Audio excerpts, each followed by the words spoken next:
கல்யாணத்துக்கு அப்புறமேட்டு நெறைய உறவுகள நம்மளால ப்ராப்பரா மெயின்டெயினே பண்ண முடியாது. பட் இந்த அக்கா, தங்கச்சி உறவு மட்டும் கல்யாணத்துக்கு அப்புறமேட்டு எப்படி தான் இவ்ளோ மெச்சூர்டா மாறுதுன்னு தெரியல.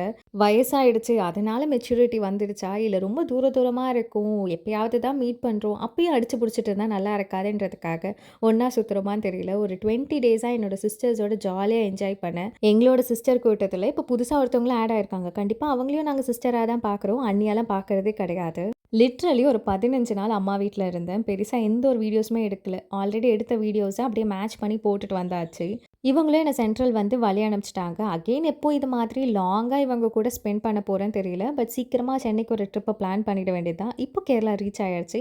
இது என்னோட 2ண்ட் டைம் நான் தனியா ட்ராவல் பண்றது. ட்ரெயின விட்டு இறங்குனோனே என்னோட புருஷனும் என்ன பிக்கப் பண்ண வந்துட்டாரு. 15 நாள் கண்டிப்பா நான் இல்லாம ரொம்பவே ஹேப்பியா இருந்திருப்பாரு. அதுல எந்த ஒரு டவுட்டும் கிடையாது. உங்களுக்கும் அக்கா, தங்கச்சிலாம் இருக்காங்க. இன்னும் கல்யாணம் ஆகாம இருக்கீங்கன்னா, சண்ட போடாம ஜாலியா டைம ஸ்பெண்ட் பண்ணிக்கோங்க. பிகாஸ் சில விஷயம்லாம் நெனச்சாலும் கிடைக்காது. பாய் ஃப்ரம் மேடமலு. பாய்.